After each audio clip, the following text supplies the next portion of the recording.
ನಮಸ್ತೆ ಸ್ನೇಹಿತರೆ, ಇವತ್ತು ನಾವು ಪರೀಕ್ಷಾ ತಯಾರಿಯನ್ನು ಮುಂದುವರಿಸ್ತಾ ಹೋಗುವ ಅಭ್ಯಾಸ ಅಂತಿಮ BA ಸಮಾಜಶಾಸ್ತ್ರದಲ್ಲಿ ಪರೀಕ್ಷಾ ಅಭ್ಯಾಸಗಳು ಮುಂದುವರಿಸ್ತಾ ಕೋರ್ಸ್ 3ರಲ್ಲಿ ನಾವು ಈಗಾಗಲೇ ಮುಖ್ಯವಾದ ಪ್ರಶ್ನೆಗಳು ಯಾವುದು ಅಂತ ನೋಡಿಕೊಂಡೆವು.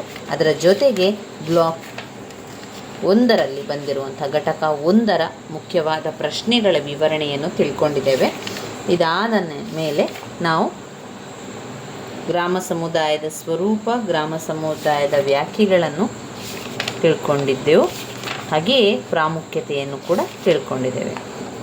ಘಟಕ 2ರಲ್ಲಿ ಮುಖ್ಯವಾದ ಪ್ರಶ್ನೆ ಅಂತ ಯಾವುದೂ ಇಲ್ಲ. ಅದಾದ ಮೇಲೆ ನಾವು ಓದಬೇಕಾಗಿರುವಂಥದ್ದು ಘಟಕ 3. ಘಟಕ 3 ಗ್ರಾಮ ಸಮುದಾಯದ ಉಗಮ ಮತ್ತು ಬೆಳವಣಿಗೆ, ಹಾಗೆಯೇ ಗ್ರಾಮ ಸಮುದಾಯದ ವಿನ್ಯಾಸ. ಇದನ್ನು ನಾವು ಕಳೆದ ವಿಡಿಯೋದಲ್ಲಿ ತಿಳ್ಕೊಂಡಿದ್ದೇವೆ. ಈ ಹಳೆಯ ವಿಡಿಯೋಗಳೆಲ್ಲವನ್ನು ಕೂಡ ನಾನು ಪ್ಲೇ ಲಿಸ್ಟಲ್ಲಿ ಹಾಕಿದ್ದೇನೆ. ಆ ಪ್ಲೇ ಲಿಸ್ಟಲ್ಲಿ ಓಪನ್ ಮಾಡಿ ನೀವು ನೋಡಿಕೊಂಡ್ರೆ ನಿಮಗೆ ಎಲ್ಲ ವಿಡಿಯೋ ಕೂಡ ಸಿಗ್ತದೆ. ಇಲ್ಲಿ ನಾವು ಮಾನವನ ಅಲೆಮಾರಿ ಜೀವನದ ಬಗ್ಗೆ ತಿಳ್ಕೊಂಡೆವು. ಮಾನವನ ಅಲೆಮಾರಿ ಜೀವನದ ಬಗ್ಗೆ ತಿಳ್ಕೊಂಡೆವು. ಸಾಮಾಜಿಕ ವಿಕಾಸದ ಹಂತಗಳು ಮತ್ತು ಮಾನವನ ಅಲೆಮಾರಿ ಜೀವನ. ಇದರಲ್ಲಿ ಆಹಾರ ಸಂಗ್ರಹಣ ಹಂತ, ಬೇಟೆಯಾಡುವ ಹಂತ, ಹುಲ್ಲುಗಾವಲಿನ ಹಂತ, ಭೂ ಸಾಗುವಳಿ ಹಂತ, ಬೂದಿ ಸಾಗುವಳಿ ಹಂತ, ಇದೆಲ್ಲವೂ ಕೂಡ ತುಂಬಾ ಮುಖ್ಯವಾಗಿರುವಂಥದ್ದು.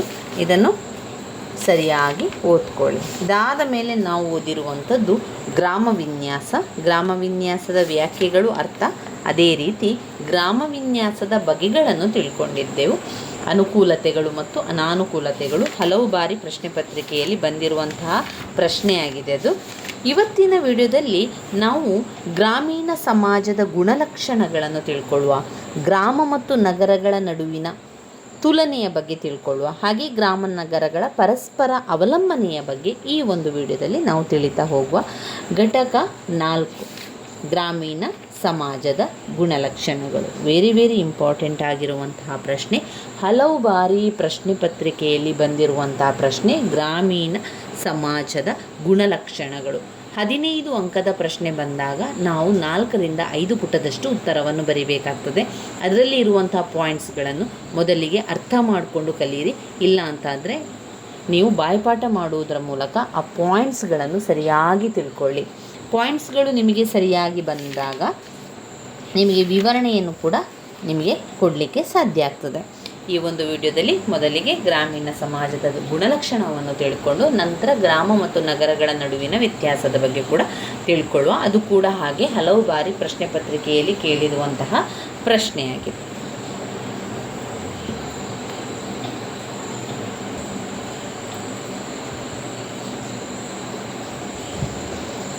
ಇಲ್ಲಿ ಗ್ರಾಮಗಳ ಗುಣಲಕ್ಷಣಗಳನ್ನು ನಾವು ಯೋಚನೆಯನ್ನು ಮಾಡ್ತಾ ಹೋದರೆ ಅಥವಾ ಅದನ್ನು ಚರ್ಚಿಸುವಾಗ ಅದರ ಬಗ್ಗೆ ಅನೇಕ ವಿಚಾರಗಳು ನಮಗೆ ಬರ್ತದೆ. ಒಂದು ಗ್ರಾಮ ಅಂತ ಬಂದಾಗ ಒಂದು ಹಳ್ಳಿ, ಅಲ್ಲಿನ ಸಂಪೂರ್ಣ ಜೀವನ ಯಾವ ರೀತಿ ಇರ್ತದೆ ಅದನ್ನೇ ನಾವು ಲಕ್ಷಣಗಳಾಗಿ ತೆಗೆದುಕೊಳ್ಳುವಂಥದ್ದು.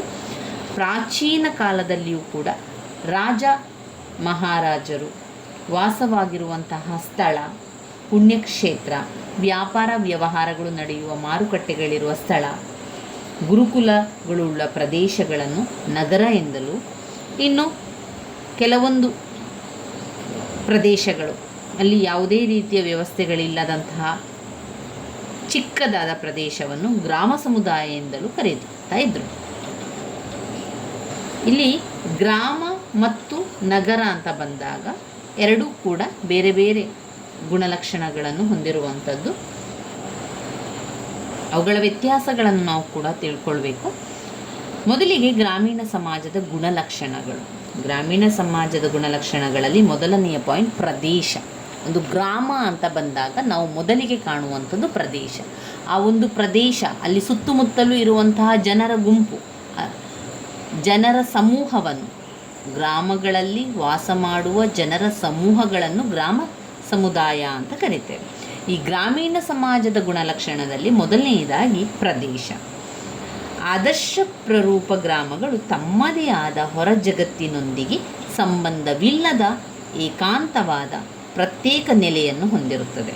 ಈ ವಿಷಯವನ್ನು ಕುರಿತು ರಾಬರ್ಟ್ ರೆಡ್ಫೀಲ್ಡ್ ಅವರು ಈ ರೀತಿಯಾಗಿ ಹೇಳ್ತಾರೆ: ಈ ಏಕಾಂತ ಪ್ರತ್ಯೇಕತೆಯು ಕೇವಲ ಭೌಗೋಳಿಕ ಪ್ರತ್ಯೇಕತೆಯಾಗಿರದೆ ಅದು ಮಾನಸಿಕ ಪ್ರತ್ಯೇಕತೆಯೂ ಹೌದು. ನಾಗರಿಕ ಸಂಸ್ಕೃತಿಯನ್ನು ಹೊಂದಿದ ಜನ ತಮ್ಮ ಸಮಕಾಲೀನವರೊಂದಿಗೆ ಹಾಗೂ ಇನ್ನುಳಿದ ಕಾಲದ ಜನರೊಂದಿಗೂ ಪುಸ್ತಕಗಳ ಮೂಲಕ, ಪತ್ರಿಕೆಗಳ ಮೂಲಕ ಸಂಪರ್ಕ ಸಂವಹನವನ್ನು ಹೊಂದಿರ್ತಾರೆ. ಆದರೆ ಅನಕ್ಷರಸ್ಥರಾಗಿರುವ ಗ್ರಾಮವಾಸಿಗಳು ಈ ಸೌಲಭ್ಯದಿಂದ ವಂಚಿತರಾಗ್ತಾರೆ. ಅವರ ಒಂದು ಸಂಪರ್ಕ ಸಾಧನ ಕೇವಲ ಆಡುಭಾಷೆಯಾಗಿದ್ದರಿಂದ ಅವರ ಒಂದು ಮಾತುಗಾರಿಕೆ ಇರ್ಬೋದು, ಅವರ ಒಂದು ಮಾತು ತಮ್ಮ ಭಾಷೆಯನ್ನಾಡುವಂತಹ ಜನರ ಜೊತೆಗೆ ಮಾತ್ರ ಇರ್ತದೆ ಹೊರತು ಅವರಿಗೆ ಭಾಷೆಯನ್ನಾಡದ ಜನರ ಜೊತೆಗೆ ಹೊಂದಿಕೊಳ್ಳಲು ಸಾಧ್ಯ ಆಗುವುದಿಲ್ಲ. ಅಷ್ಟೇ ಅಲ್ಲದೆ ಅವರ ಅನಕ್ಷರತೆಯು ಗ್ರಂಥಗಳಲ್ಲಿ ಸಂಗ್ರಹವಾಗಿಟ್ಟ ಬೇರೆ ಇನ್ನಿತರ ಅನುಭವಗಳು ಅಥವಾ ಸ್ವಂತ ತಮ್ಮ ಪೂರ್ವಜರ ಅನುಭವದ ಪೂರ್ತಿ ಲಾಭವನ್ನು ತಿಳಿದುಕೊಳ್ಳದಂತೆಯೂ ಮಾಡುತ್ತದೆ. ಹೀಗಾಗಿ ಇಂತಹ ಸಮಾಜಗಳಲ್ಲಿ ಒಂದು ಸಂಪ್ರದಾಯದ ಬೆಳವಣಿಗೆಗೆ ಯಾವ ತೊಡಕು, ತೊಂದರೆ, ಸ್ಪರ್ಧೆ, ಪೈಪೋಟಿ ಇಲ್ಲದಂತಾಗ್ತದೆ. ಆದ್ದರಿಂದ ಸಂಪ್ರದಾಯದ ಬೆಳವಣಿಗೆಗೆ ಯಾವ ತೊಡಕು, ತೊಂದರೆ, ಸ್ಪರ್ಧೆ, ಪೈಪೋಟಿ ಇಲ್ಲದಂತಾಗುತ್ತದೆ. ಆದ್ದರಿಂದ ಇಂತಹ ಗ್ರಾಮವಾಸಿಗಳಿಗೆ ಅಜ್ಜಂದಿರ ಕಾಲದ ಆಚೆಗಿನ ಎಲ್ಲ ವಿಷಯಗಳು ದಾಖಲೆ, ಪುರಾವೆಗಳಿಲ್ಲದೆ ಅಸ್ಪಷ್ಟತೆಯಿಂದ ಕೂಡಿದ್ದು, ಇತಿಹಾಸದ ಬಗೆಗೆ, ವೇದಾಂತದ ಬಗೆಗೆ, ವಿಜ್ಞಾನದ ಬಗೆಗೆ ಅವರು ಸಂಪೂರ್ಣ ಮುಗ್ಧರಾಗಿದ್ದಾರೆ. ಈಗ ಒಂದು ಸಂವಹನವನ್ನು ಮಾಡಲಿಕ್ಕೆ ಅವರದೇ ಆದ ಒಂದು ಭಾಷೆ ಬೇಕು. ಹೊಸದಾದ ಭಾಷೆ ಬಂದಾಗ ಅಲ್ಲಿ ಏನಾಗ್ತದೆ, ಸಂವಹನ ಮಾಡಲಿಕ್ಕೆ ಕಷ್ಟ ಆಗ್ತದೆ, ವಿಚಾರಗಳನ್ನು ತಿಳ್ಕೊಳ್ಳಿಕ್ಕೆ ಕಷ್ಟ ಆಗುವಂಥದ್ದು. ಒಂದು ಪ್ರದೇಶ ಅಂತ ಅಂದ ಮೇಲೆ ಆ ಪ್ರದೇಶದಲ್ಲಿ ವಾಸಿಸುವಂತಹ ಜನರು ತಮ್ಮೆಲ್ಲರ ಜೊತೆಗೆ ಒಂದು ಅವಲಂಬಿತರಾಗಿರ್ತಾರೆ, ಹೊಂದಿಕೊಳ್ತಾ ಹೋಗಿರ್ತಾರೆ. ಒಂದು ಹೊಸ ಸಮುದಾಯ ಬಂದಾಗ ಅಥವಾ ಹೊಸದಾದ ಭಾಷೆ ಬಂದಾಗ ಅದನ್ನು ತಮ್ಮ ಜೀವನದಲ್ಲಿ ಅಳವಡಿಸಿಕೊಳ್ಳಲು ಕಷ್ಟ ಸಾಧ್ಯವಾದಾಗ ಅದು ಆ ರೀತಿಯಾಗಿ ಆಗುವಂಥದ್ದು. ಎರಡನೆಯ ಪಾಯಿಂಟ್ನಲ್ಲಿ ಗಾತ್ರ. 1 ಪ್ರದೇಶ, 2 ಗಾತ್ರ, 3 ಜನಸಂಖ್ಯಾ ಸಂರಚನೆ, ಆಧಾರ, ವೃತ್ತಿ, ಸ್ವಾವಲಂಬನೆ, ಸಾಮಾಜಿಕ ನಿಯಂತ್ರಣ, ಸಂಚಲನೆ, ಸಾಮಾಜಿಕ ಬದಲಾವಣೆ. ಎರಡನೇ ಪಾಯಿಂಟ್ ಗಾತ್ರದ ಬಗ್ಗೆ ನೋಡೋದಾದರೆ, ನಮ್ಮ ಗ್ರಾಮ ಸಮುದಾಯದಲ್ಲಿ ಪುಟ್ಟ ಸಮುದಾಯಗಳು ಎಂಬ ಹೆಸರನ್ನೇ ಸೂಚಿಸುವಂತೆ ಈ ಸಮುದಾಯಗಳು ಚಿಕ್ಕ ಗಾತ್ರವು ಒಂದು ಸಮುದಾಯವನ್ನು ಪುಟ್ಟ ಸಮೂಹ ಎಂದು ಗುರುತಿಸಲು ಎಷ್ಟು ಚಿಕ್ಕದಾಗಿರಬೇಕು, ಇಂತಿಷ್ಟೇ ಜನಸಂಖ್ಯೆಯನ್ನು ಹೊಂದಿರಬೇಕೆಂದು ಹೇಳಲಾಗದು. ಆದರೆ ರೆಡ್ಫೀಲ್ಡ್ ಅವರು ತಮ್ಮದೇ ಆದ ರೀತಿಯಲ್ಲಿ ಈ ಪ್ರಶ್ನೆಗೆ ಉತ್ತರವನ್ನು ನೀಡಿದ್ದಾರೆ. ಒಂದು ಪುಟ್ಟ ಸಮೂಹದಲ್ಲಿ ಪರಸ್ಪರ ನಿಕಟ ಸಂಬಂಧ ಹೊಂದಬಲ್ಲವರಿಗಿಂತ ಹೆಚ್ಚಿನ ಜನರಿರುವುದಿಲ್ಲ. ಒಂದು ಪುಟ್ಟ ಸಮೂಹದಲ್ಲಿ ಪರಸ್ಪರ ನಿಕಟ ಸಂಬಂಧ ಹೊಂದಬಲ್ಲವರಿಗಿಂತ ಹೆಚ್ಚಿನ ಜನರಿರುವುದಿಲ್ಲ ಎನ್ನುವಂಥದ್ದು. ಗಾತ್ರ ಅಂತ ಬಂದಾಗ ಆಯಾಯ ಸಮುದಾಯವನ್ನು ಹೊಂದಿಕೊಳ್ತದೆ. ಈಗ ಗ್ರಾಮ ಸಮುದಾಯ ಕೂಡ ಇರ್ಬೋದು, ಕೆಲವೊಂದು ಸಮುದಾಯ ಸ್ವಲ್ಪ ದೊಡ್ಡ ಗಾತ್ರವನ್ನು ಹೊಂದಿರ್ತದೆ, ಇನ್ನು ಕೆಲವು ಸಮುದಾಯಗಳು ಸ್ವಲ್ಪ ಚಿಕ್ಕ ಗಾತ್ರದ ಸಮುದಾಯವನ್ನು ಹೊಂದಿರ್ತದೆ. ಅಂದರೆ ಒಂದು ಸಮುದಾಯ ಅಂತ ಬಂದಾಗ ಅಲ್ಲಿ ಎಷ್ಟು ಜನಸಂಖ್ಯೆ ಇದ್ದಾರೆ, ಆ ಒಂದು ಜನಸಂಖ್ಯೆಯ ಆಧಾರದ ಮೇಲೆ ಅವುಗಳ ಗಾತ್ರವನ್ನು ನಿರ್ಧರಿಸ್ಬೋದು. 3ನೇ ಪಾಯಿಂಟ್ನಲ್ಲಿ ಜನಸಂಖ್ಯೆ ಸಂರಚನೆ. ಏಕರೂಪತೆಯು ಗ್ರಾಮ ಸಮುದಾಯಗಳ ಇನ್ನೊಂದು ಮುಖ್ಯ ಲಕ್ಷಣ. ಗುಣಲಕ್ಷಣ. ರೆಡ್ಫೀಲ್ಡ್ ಅವರ ಪ್ರಕಾರ ತಲೆತಲಾಂತರಗಳಿಂದ ಪರರ ಸಂಪರ್ಕವಿಲ್ಲದೆ ಗಾಢ ಸಂಬಂಧಿಗಳಾಗಿ ಬೆಳೆದ ಗ್ರಾಮಸ್ಥರು ಒಂದೇ ಜೈವಿಕ ವರ್ಗವಾಗಿ ಪರಿಣಮಿಸುತ್ತಾರೆ. ಗ್ರಾಮವಾಸಿಗಳ ಈ ಭೌತಿಕ ಏಕರೂಪತೆಯನ್ನು ಇನ್ನಿತರ ಅನೇಕ ಸಮಾಜಶಾಸ್ತ್ರಜ್ಞರು, ಮಾನವಶಾಸ್ತ್ರಜ್ಞರು ತಮ್ಮ ಸಂಶೋಧನೆಗಳಲ್ಲಿ ದೃಢಪಡಿಸುತ್ತಾರೆ. 4ನೇ ಪಾಯಿಂಟ್ನಲ್ಲಿ ಆಧಾರಗಳು. ಒಂದು ಆದರ್ಶ ಪ್ರರೂಪದ ಗ್ರಾಮದ ಕಳ್ಳು ಬಳ್ಳಿಯೇ ವಿನಃ ಪ್ರಾದೇಶಿಕ ನೆಲೆಗಟ್ಟಲ್ಲ ಅಂತ ಹೇಳ್ತಾರೆ. ನಿಜವಾಗಿಯೂ ಹೇಳಬೇಕೆಂದರೆ ಪುಟ್ಟ ಸಮುದಾಯಗಳು ಕುಟುಂಬಗಳ ಸಂರಚನೆಗಳು, ಅವರ ವ್ಯಕ್ತಿಗಳ ಸಂರಚನೆಯಲ್ಲ ಎನ್ನುವಂಥದ್ದು. ಹೀಗಾಗಿ ಗ್ರಾಮಗಳನ್ನು ಕುಟುಂಬ ಸಮುದಾಯಗಳೆಂದು ಕರೆಯಲಾಗುತ್ತದೆ. ಈ ರೀತಿ ಒಟ್ಟಾರೆ ಸಮಾಜವು ಕರಳು ಬಳ್ಳಿಯ ಒಂದು ಹೆಣಿಗೆ ಅಥವಾ ಜಾಳಿಗೆ ಅಂತಲೇ ಹೇಳ್ಬೋದು. ಆದ್ದರಿಂದ ಕೆಲವೊಂದು ಸಲ ರಕ್ತ ಸಂಬಂಧಿಗಳಲ್ಲದ ಪರರೂ ಕೂಡ ಕೆಲವೊಂದು ಸಂಸ್ಕಾರ, ಧಾರ್ಮಿಕ ವಿಧಿವಿಧಾನಗಳ ಮೂಲಕ ರಕ್ತ ಸಂಬಂಧಿಯ ಸ್ಥಾನವನ್ನು ಪಡೆಯುವುದುಂಟು. ಆಫ್ರಿಕಾದಲ್ಲಿ ರೂಢಿಯಲ್ಲಿರುವ ಒಂದು ಪದ್ಧತಿಯಲ್ಲಿ ಇಲ್ಲಿ ಈ ರೀತಿಯ ಉದಾಹರಣೆಯನ್ನು ಕಾಣ್ಬೋದು. ರಕ್ತ ಸಂಬಂಧಿಯಲ್ಲದ ಒಬ್ಬ ಹೊರಗಿನವರು ತಮ್ಮ ಸಮೂಹದ ಸದಸ್ಯರನ್ನಾಗಿ ನೇಮಿಸಿಕೊಳ್ಳಲು ಅಲ್ಲಿನ ಕೆಲವೊಂದು ಸಮೂಹಗಳು ಒಂದು ಸಂಸ್ಕಾರವನ್ನು ಆಚರಿಸುತ್ತದೆ. ತನ್ನದಲ್ಲದ ಸಮೂಹದ ಸದಸ್ಯತ್ವವನ್ನು ಬಯಸಿ ಬಂದವನ ಹಾಗೂ ಬರಮಾಡಿಕೊಳ್ಳುವವನ ಸಮೂಹದ ಮುಖ್ಯಸ್ಥನ ಮುಂಗೈ ಮಣಿಕಟ್ಟುಗಳಿಗೆ ಗಾಯಗೊಳಿಸಿ ರಕ್ತ ಹರಿಯುವಂತೆ ಮಾಡಿ ಅವರಿಬ್ಬರ ಮುಂಗೈ ಮಣಿಕಟ್ಟುಗಳು ಕೂಡುವಂತೆ ಕೆಲ ಸಮಯದವರೆಗೆ ಕಟ್ಟುತ್ತಿದ್ದರು. ಹೀಗೆ ಕಟ್ಟಿದಾಗ ಅವರಿಬ್ಬರ ರಕ್ತ ಬೆರೆತು ಅವರಲ್ಲಿ ರಕ್ತ ಸಂಬಂಧವನ್ನು ಕುದುರಿಸುವುದೆಂದು ಅವರ ನಂಬಿಕೆಯಾಗಿತ್ತು. ಅಷ್ಟೇ ಏಕೆ, ನಮ್ಮ ದೇಶದ ಎಲ್ಲ ಕಡೆಗೂ ಕೂಡ ಬರುವ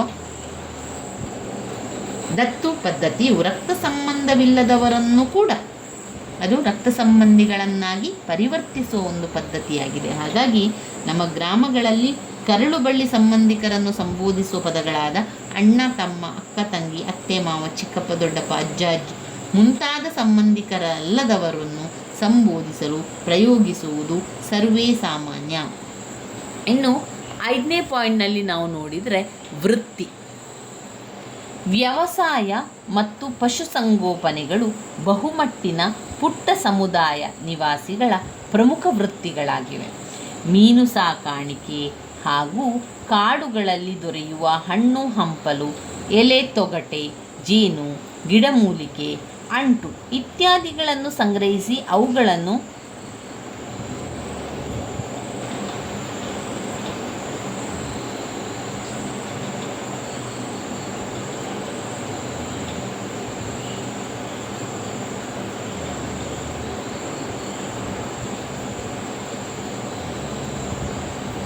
ಇಲ್ಲಿ ವೃತ್ತಿ ಅಂತ ಬಂದಾಗ ಅದು ಒಂದು ನಮ್ಮ ವ್ಯವಹಾರ, ನಮ್ಮ ಜೀವನೋಪಾಯಕ್ಕೆ ನಾವು ಮಾಡುವಂತಹ ಕೆಲಸ.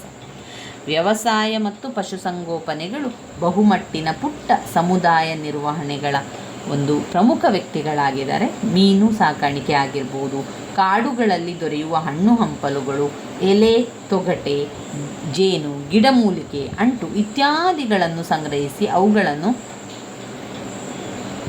ಮಾರಿ ಜೀವನ ಸಾಗಿಸುವ ವ್ಯಕ್ತಿಯನ್ನು ಹೊಂದಿದ ಗ್ರಾಮಗಳು ಅಸ್ತಿತ್ವದಲ್ಲಿದೆ.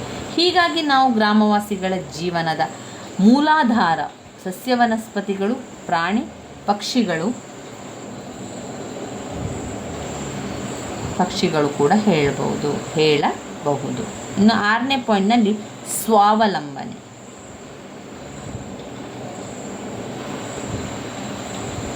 ಸ್ವಾವಲಂಬನೆಯಾಗುವಂಥದ್ದು ಅಂತ ಹೇಳಿದರೆ ಇಲ್ಲಿ ಸ್ವಾವಲಂಬನೆ ಗ್ರಾಮವಾಸಿಗಳಿಗೆ ಹುಟ್ಟಿನಿಂದ ಸಾವಿನವರೆಗೆ ಬೇಕಾಗುವ ಎಲ್ಲ ಅಗತ್ಯಗಳನ್ನು ಪೂರೈಸುವ ಒಂದು ಸಮುದಾಯವಾಗಿದೆ. ಅವು ಬಾಳ್ವಿಗಾಗಿ ಬೇರೆಯವರನ್ನು ಅವಲಂಬಿಸಿರುವುದಿಲ್ಲ. ತಮ್ಮ ಬೇಡಿಕೆಗಳನ್ನು ತಾವೇ ಉತ್ಪಾದಿಸುವ ಉತ್ಪನ್ನಗಳಿಗೆ ಸೀಮಿತಗೊಳಿಸಿ ಪರಾವಲಂಬನೆ ಆದಷ್ಟು ಮಟ್ಟಿಗೆ ಹತೋಟಿಯಲ್ಲಿರುತ್ತಾರೆ.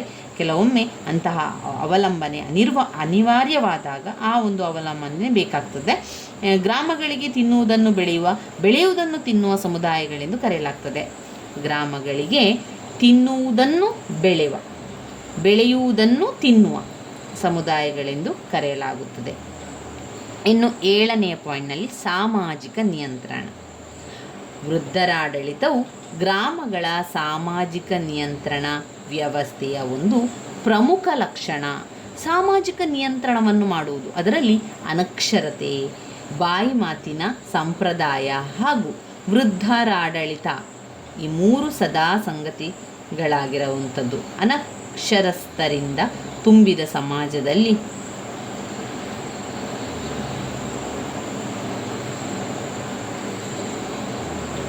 ಬಾಯಿ ಮಾತಿರ್ಬೋದು, ಆಡು ಭಾಷೆಗಳು ಅದು ಮುಖ್ಯ ಪಾತ್ರವನ್ನು ಕೂಡ ವಹಿಸ್ತದೆ. ರೀತಿ ನೀತಿ ಪದ್ಧತಿ ಪರಂಪರೆ ಸಂಪ್ರದಾಯ ಕೇವಲ ಜನರ ನೆನಪಿನಲ್ಲಿರುವ ವಿಷಯಗಳೇ ವಿನಃ ಪುಸ್ತಕ ಗ್ರಂಥಗಳಲ್ಲಿ ದಾಖಲಿಸಿದ ವಿಷಯಗಳಲ್ಲ. ವಯೋವೃದ್ಧರ ಜ್ಞಾಪಕ ಶಕ್ತಿಯೇ ಅವುಗಳ ಉಗ್ರಾಣ. ಹೀಗಾಗಿ ಇಂತಹ ಸಮಾಜದಲ್ಲಿ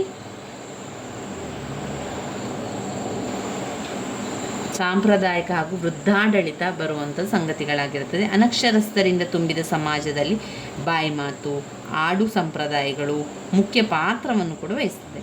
ರೀತಿ ನೀತಿ ಪದ್ಧತಿ ಪರಂಪರೆ ಸಂಪ್ರದಾಯಗಳು ಕೇವಲ ಜನರ ನೆನಪಿನಲ್ಲಿರುವ ವಿಷಯಗಳೇ ವಿನಃ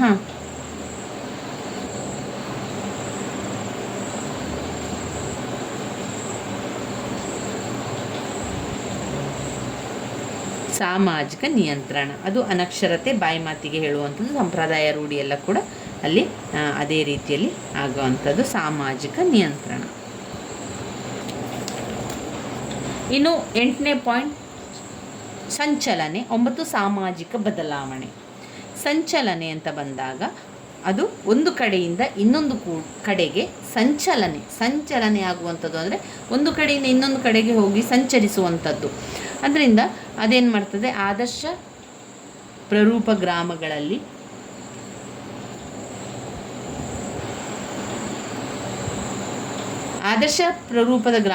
ಸಾಮಾಜಿಕ ಹಾಗೂ ಆಂತರಿಕ ಸಂಚಲನೆಯ ಪ್ರಮಾಣ ಅತಿ ಕಡಿಮೆ. ಇಂತಹ ಗ್ರಾಮಗಳಲ್ಲಿನ ನಿವಾಸಿಗಳ ಸ್ಥಾನಗಳು ಹುಟ್ಟಿನಿಂದಲೇ ನಿರ್ಧರಿಸಲ್ಪಟ್ಟಿರುವುದಲ್ಲದೆ ಅವು ಒಂದು ತಲೆಮಾರಿನಿಂದ ಮತ್ತೊಂದು ತಲೆಮಾರಿಗೆ ವರ್ಗಾವಣೆಗೊಳ್ಳುವುದು.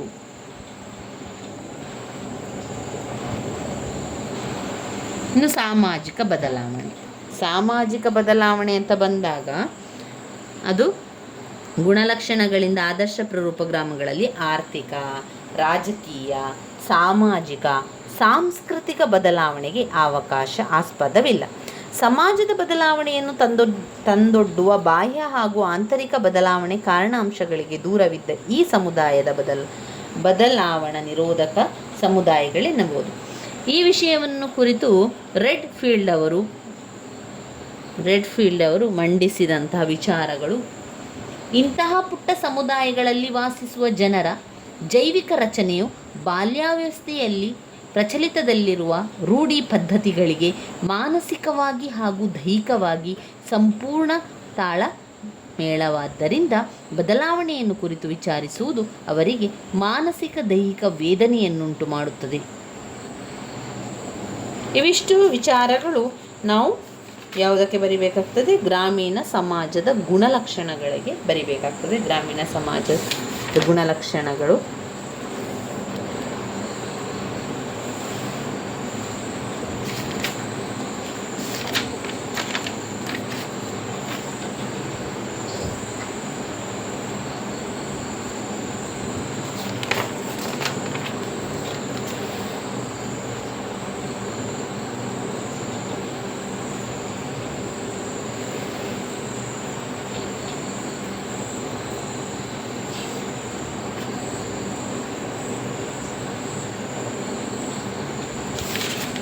ಇನ್ನು ಇದರಲ್ಲಿ ನಾವು ನೋಡೋದಾದರೆ ಗ್ರಾಮ ಮತ್ತು ನಗರಗಳ ತುಲನೆ, ಅಂದರೆ ವ್ಯತ್ಯಾಸ, ಪರಸ್ಪರ ಅವಲಂಬನೆ, ಗ್ರಾಮ ಮತ್ತು ನಗರಗಳ ತುಲನೆ. ಅದರಲ್ಲಿ ಮೊದಲನೇದಾಗಿ ಕಾಲಾನುಕ್ರಮ. ಮೊದಲನೇ ಪಾಯಿಂಟ್ ಕಾಲಾನುಕ್ರಮ.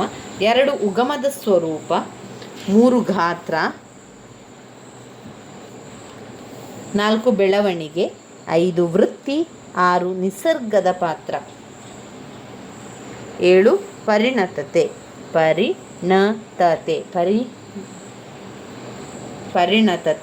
ಆಮೇಲೆ ಪರಿಸರದಲ್ಲಿ ಬೇರೆ ಬೇರೆ ವಿಚಾರಗಳಿದೆ. ಹಾಗೆ ಏಕರೂಪತೆ, ಸ್ತರವಿನ್ಯಾಸ, ಸಾಮಾಜಿಕ ರಚನೆ, ಸಾಮಾಜಿಕ ಅಂತರ್ಕ್ರಿಯೆ, ಹಾಗೆ ಅತಿರೇಕಗಳು. ಕೊನೆಯದಾಗಿ ಇದನ್ನು ನಾವು ಬೇರೆ ಬೇರೆ ಪಾಯಿಂಟ್ಸ್ಗಳಲ್ಲಿ ಕೂಡ ತಿಳಿತಾ ಹೋಗ್ಬೋದು. ಮೊದಲಿಗೆ ನಾವು ಇಲ್ಲಿ ಗ್ರಾಮ ಮತ್ತು ನಗರಗಳ ತುಲನೆ ಬಗ್ಗೆ ಸರಿಯಾಗಿ ತಿಳಿತಾ ಹೋಗುವ. ಗ್ರಾಮ ಮತ್ತು ನಗರಗಳ ತುಲನೆಯನ್ನು ಮಾಡಬೇಕಾದ್ರೆ ಗ್ರಾಮ ನಗರಗಳ ತುಲನೆಯನ್ನು ಒಂದು ಎಚ್ಚರಿಕೆಯ ಮಾತಿನಿಂದಲೇ ಆರಂಭವಾಗಬೇಕು. ಈ ಎಚ್ಚರಿಕೆಯ ಮಾತೇನೆಂದರೆ ಗ್ರಾಮ ನಗರ ಸಮುದಾಯಗಳು ಆದರ್ಶ ಪ್ರರೂಪಗಳು. ಗ್ರಾಮ ನಗರಗಳು ಕೇವಲ ಮಾನಸಿಕ ಪರಿಕಲ್ಪನೆಗಳು ವಿನಃ ನಿಜ ಜೀವನದಲ್ಲಿ ಕಂಡುಬರುವ ವಾಸ್ತವಿಕ ಸಮುದಾಯಗಳಲ್ಲದೆ ವಾಸ್ತವದಲ್ಲಿ ನಾವು ಯಾವುದೇ ತರಹದ ಕಲಬೆರಕೆ ಇಲ್ಲದೆ 100% ಪರಿಶುದ್ಧ ಗ್ರಾಮಗಳನ್ನಾಗಲಿ ನಗರವನ್ನಾಗಲಿ ಕಾಣಲು ಅಸಾಧ್ಯ. ಗ್ರಾಮ ನಗರಗಳು ಒಂದರಿಂದೊಂದು ಬೇರ್ಪಟ್ಟು ನಿರ್ವಾತ ಸ್ಥಿತಿಯಲ್ಲಿ ಕಂಡುಬರುವ ಘಟಕಗಳಲ್ಲವಾದ್ದರಿಂದ ಗ್ರಾಮದ ಕೆಲವೊಂದು ಪ್ರಮುಖ ಗುಣಲಕ್ಷಣ ನಗರದಲ್ಲಿಯೂ ನಗರದ ಕೆಲವೊಂದು ಗುಣಲಕ್ಷಣ ಗ್ರಾಮದಲ್ಲಿಯೂ ಕೂಡ ಕಂಡು ಬರುವಂಥದ್ದು. ಇದರ ಪಾಯಿಂಟ್ಸ್ಗಳನ್ನು ನೋಡ್ಕೊಳ್ಳುವ. 1 ಕಾಲಾನುಕ್ರಮ, 2 ಉಗಮದ ಸ್ವರೂಪ, 3 ಗಾತ್ರ, 4 ಬೆಳವಣಿಗೆ, 5 ವೃತ್ತಿ, 6 ನಿಸರ್ಗದ ಪಾತ್ರ, 7 ಪರಿಣತತೆ, 8 ಇಲ್ಲಿ 6 ಕೊಟ್ಟಿದ್ದಾರೆ ನೋಡಿ. 1 ಅಜೈವಿಕ ಪರಿಸರ, ಜೈವಿಕ ಪರಿಸರ, ಸಾಮಾಜಿಕ ಪರಿಸರ, ಸಮ್ಮಿಳಿತ ಅಥವಾ ಸಾಂಸ್ಥಿಕ ಪರಿಸರ. ಜೈವಿಕ ಅಥವಾ ಅಜೈವಿಕ ಪರಿಸರ. ಅಜೈವಿಕ ಪರಿಸರದಲ್ಲಿ ಭೌತಿಕ ಪರಿಸರ, ಜೈವಿಕ ಪರಿಸರ, ಸಾಮಾಜಿಕ ಪರಿಸರ, ಹಾಗೆಯೇ ಸಮ್ಮಿಳಿತ ಅಥವಾ ಸಾಂಸ್ಥಿಕ ಪರಿಸರ.